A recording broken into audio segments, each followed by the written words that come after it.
नमस्कार, स्वागत है आप सभी का आपकी अपनी चैनल भारत की बात गौतम के साथ में। दोस्तों, आज के दिन हम चर्चा कर रहे हैं आपसे हमारी सोयाबीन उपज को लेकर।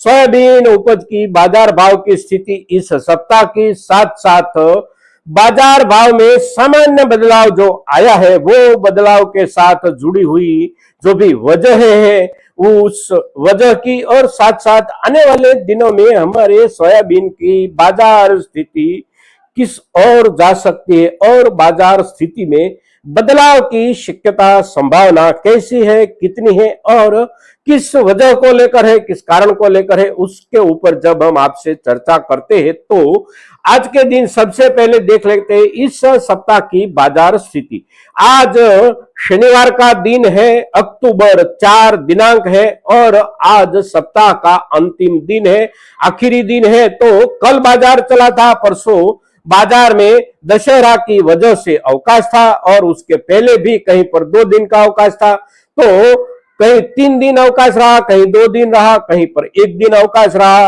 और इस सप्ताह ज्यादातर अवकाश की असर और फिर ज्यादा से ज्यादा हमारे प्रदेशों, खास करके हमारी सोयाबीन उपज वाले प्रदेशों में अधिकतम बारिश की वजह से भी बाजार में आवकें कहीं पर कम रही, कहीं पर ज्यादा रही और बाजार चला बारिश की असर की स्थिति के साथ साथ अवकाश की असर की स्थिति के नीचे। तो इस सप्ताह में भावों में कहीं पर गिरावट नहीं देखने को मिली है। बाजार में कुछ सुधार कल के दिन अवश्य देखने को मिला है। कहीं पर प्रति क्विंटल 50 रुपये से लेकर 100 रुपये तक बाजार भावों में सुधार देखने को मिला है। किंतु ये जो सुधार देखने को मिला है वो अच्छे से अच्छी क्वालिटी में देखने को मिला है। बीच वाली जो मीडियम वाली क्वालिटी है हमारी, यानी कि 4,200 रुपये से लेकर 4,300, 4,350 रुपये तक में जो हम बेच रहे हैं उसमें 25 रुपये से लेकर 50 या 60 रुपये प्रति क्विंटल सुधार मिला। और नीचे वाली जो क्वालिटी है वो बिकती रही पिछले सप्ताह के हिसाब से। तो हमारे किसान भाइयों की ओर से इन दिनों में बाजार में जो सोयाबीन आ रही है उसकी क्वालिटी दिन ब दिन सुधरती जा रही है, यानी कि क्वालिटी बनती जा रही है। तो बनती हुई क्वालिटी के आधार पर निचले वाले स्तर में पिछले सप्ताह से कुछ सुधार देखने को मिला था। अब इस सप्ताह में आवकें कहीं पर कम हुई, कहीं पर ज्यादा हुई, तो उसके हिसाब से देखे और कहीं पर अवकाश रहा था तो उसके हिसाब से भी देखे तो बाजार की स्थिति इस सप्ताह में जो सुधार की ओर गई है वो कुछ ज्यादा भी जा सकती थी। किंतु अवकाश जो था वो अवकाश का एक असर बाजार को भी लागू हुआ था।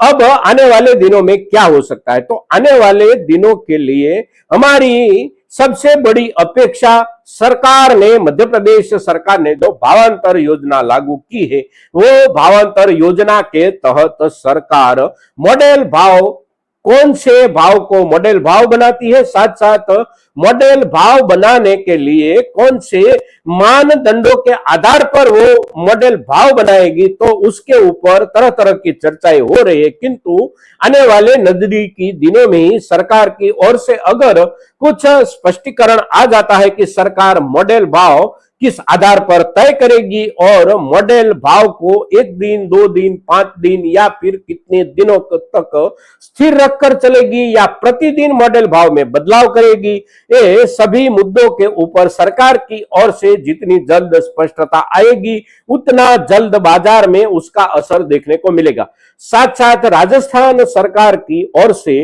अगर भावांतर योजना की जगह एमएसपी के हिसाब से, एमएसपी के आधार पर खरीदारी की शुरुआत होती है और खरीदारी का एक चौक्कस जो फॉर्मेशन होता है वो लागू करने की स्पष्टता होती है, तो उसका असर भी बाजार पर पड़ेगा। महाराष्ट्र राज्य की ओर से कौन सा निर्णय लिया जाता है, कब से लागू किया जाता है और किस मॉडल से लागू किया जाता है, उसका असर भी हमारे बाजार में अवश्य पड़ेगा। उपज की बात करें तो उपज की स्थिति इस वर्ष में बहुत ही दुर्बल है।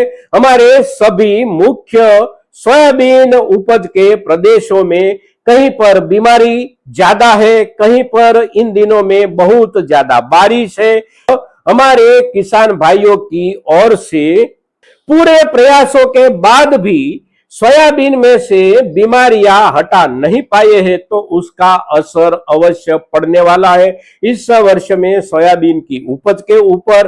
तो ये भी एक असर अवश्य दिखेगा बाजार में।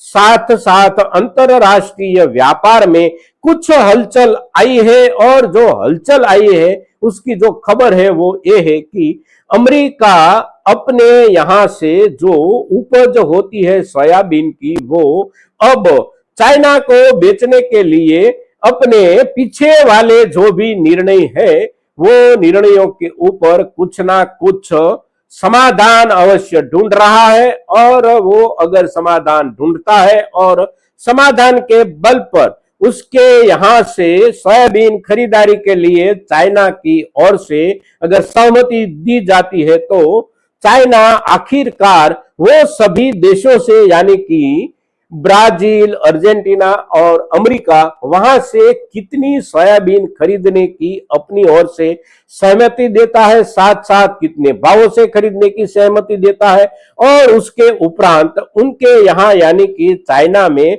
चाइना ने सोयाबीन की आयात पर जो शुल्क लगाया है वह शुल्क को वो आगे बढ़ाता है, वहां पर जारी रखता है या फिर नीचे ले जाता है। उसके आधार पर बाजार में कुछ बदलाव अवश्य आएगा, किंतु ये सभी आने वाले दिनों की शक्यताएं और संभावनाएं हैं। इन दिनों में स्थिति जो है वो स्थिति अगर स्थिर भी बनी रहे आने वाले सप्ताह में तो हमारे किसान भाई अपनी सोयाबीन उपज को बेचने से पहले कुछ धैर्य अवश्य रखे, क्योंकि धैर्य का परिणाम इस वर्ष में अवश्य कुछ अच्छा आएगा।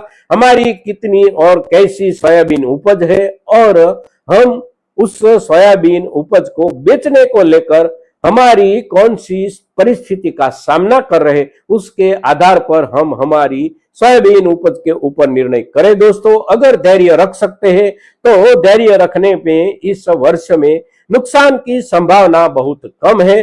तो कुछ धैर्य करें, कुछ जोखिम भी करना पड़ेगा, तो जोखिम उठाने की मानसिकता के साथ हम सभी किसान भाई हमारी सोयाबीन की ओर देखें। दोस्तों, आज के दिन सोयाबीन की वर्तमान परिस्थिति और आने वाले दिनों में बदलाव की संभावनाओं की इन दिन की हमारी इस एपिसोड की चर्चा महत्तम किसानों तक पहुंचे, इसके लिए आपके सहयोग की हम अपेक्षा रखते हैं और आपकी ओर से ज्यादा किसान भाइयों तक हमारी ये चर्चा अवश्य पहुंचाई जाएगी। ऐसे विश्वास के साथ आज के दिन सोयाबीन के ऊपर इतना ही।